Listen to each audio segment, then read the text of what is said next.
Family ऐसी होती है क्या? क्या बाप अपनी औलाद को ऐसे प्यार करता है?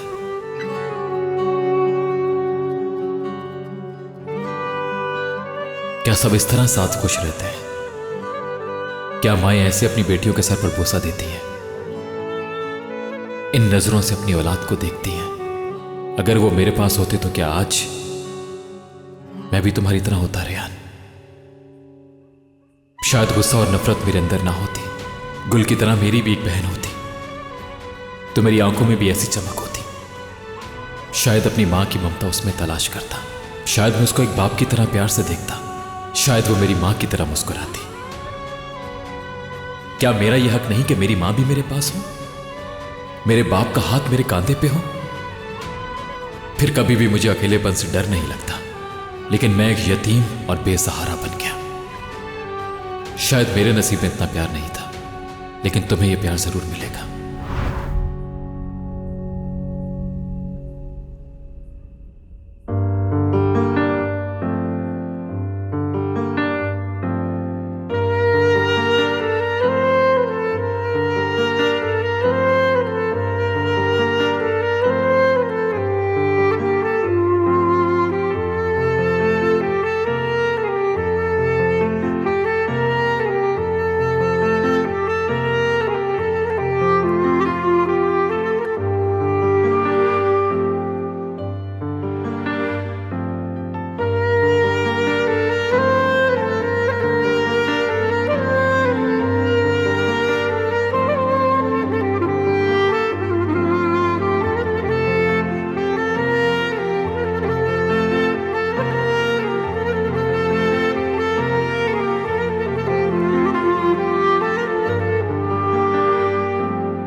मुझसे ये सब छीनने वाले को कभी माफ नहीं करूंगा, कुछ भी हो जाए माफ नहीं करूंगा।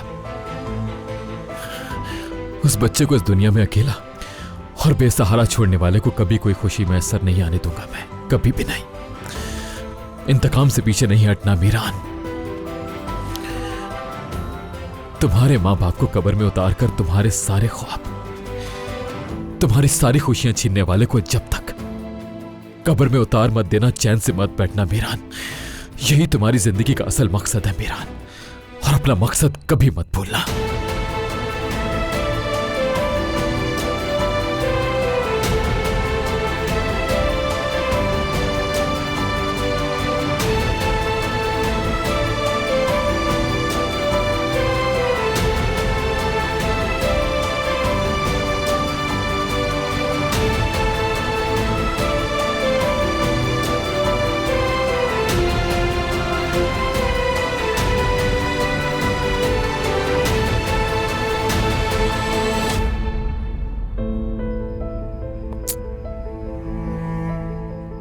देखा कितनी जल्दी सो गई, बिल्कुल किसी परिंदे की तरह।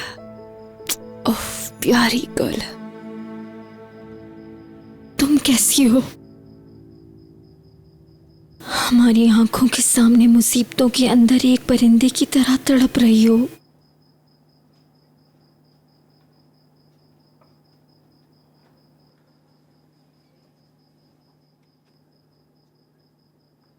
रेहान बेटा बताओ तो सही, क्या हुआ था?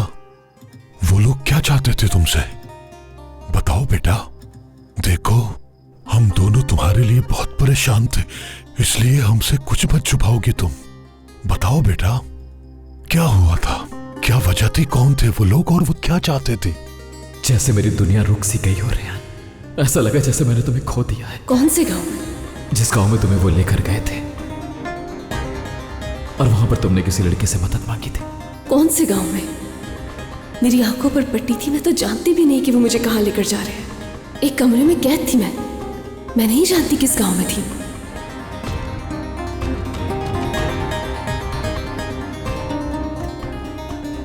और जब सबको पता चला कि तुम वहां नहीं पहुंची तो सब परेशान हो गए और फौरन सब तुम्हारी तलाश में निकल पड़े। बेटी क्या हुआ, बता क्यों नहीं रही? कैसे बताऊं, मैं कुछ भी नहीं जानती।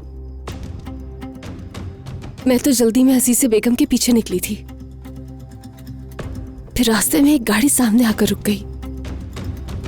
3 लोग निकले और इससे पहले कि मुझे कुछ समझ में आता वो मुझे ले गए अपने साथ गाड़ी में बिठाकर। क्या? इसके बाद क्या हुआ, कुछ याद है? मकसद कौन लोग थे, कैसी गाड़ी थी और कहां पर लेके गए थे तुम्हें? कोई निशानी? बाबा कुछ भी याद नहीं आ रहा है मुझे। मैं बहुत डर गई थी। एक वीरान से घर में कैद कर दिया था उन्होंने मुझे, और मेरी आंखों पर पट्टी थी। किसी भी शख्स ने मुझसे कोई भी बात नहीं की वहां, और ना ही कोई नुकसान पहुंचाया। और उन्होंने शाम को मुझे असलान बे की हवेली के बाहर छोड़ दिया। मुझे सिर्फ इतना याद है कि मैं मुसलसल दुआ कर रही थी आप लोगों के लिए। मैं जानता हूं इसके पीछे उसका कोई ना कोई मकसद जरूर होगा, वरना कोई ऐसा करेगा क्यों? रेहान बेटा, थोड़ा अपना जहन पे जोर दो और अच्छी तरह याद करके बताओ कि वो कौन थे और तुमसे क्या चाहते थे। बस भी कीजिए, बाद में बात कर लेंगे। लेकिन ये उनकी नीयत जो भी थी, अल्लाह ने हमारी बेटी के साथ कुछ बुरा होने नहीं दिया।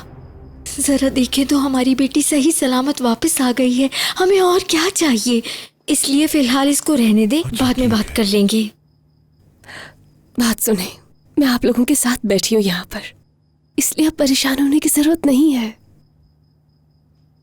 मीरान उन्हें किसी भी हाल में नहीं छोड़ेगा और वो ढूंढ लेगा। क्या? बेटा तुम अब वहां वापस मत जाओ। कैसे बताऊं, मेरा ध्यान हर वक्त तुम्हारी तरफ रहता है।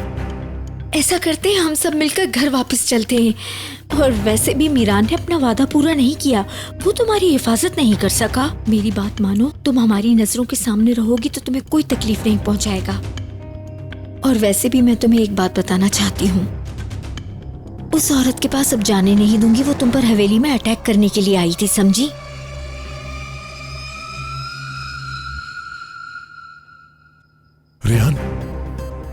रेहान बेटा, अपनी अम्मी को जवाब दो।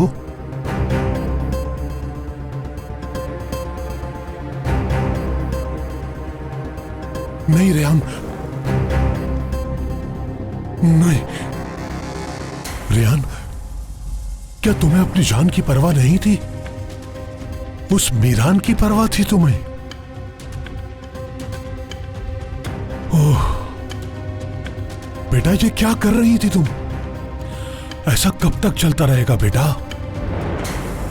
एक बात सुन लो, तुम मुझे वहां पर जाने के लिए हरगिज मजबूर नहीं करोगी, और उसकी वजह तुम जानती हो। वैसे भी उनके अपने बहुत सारे दुश्मन हैं, और इन सब दुश्मनों के अलावा वहां पर अजीजा भी है। हम लोग भी तो उनके दुश्मन ही है ना बाबा।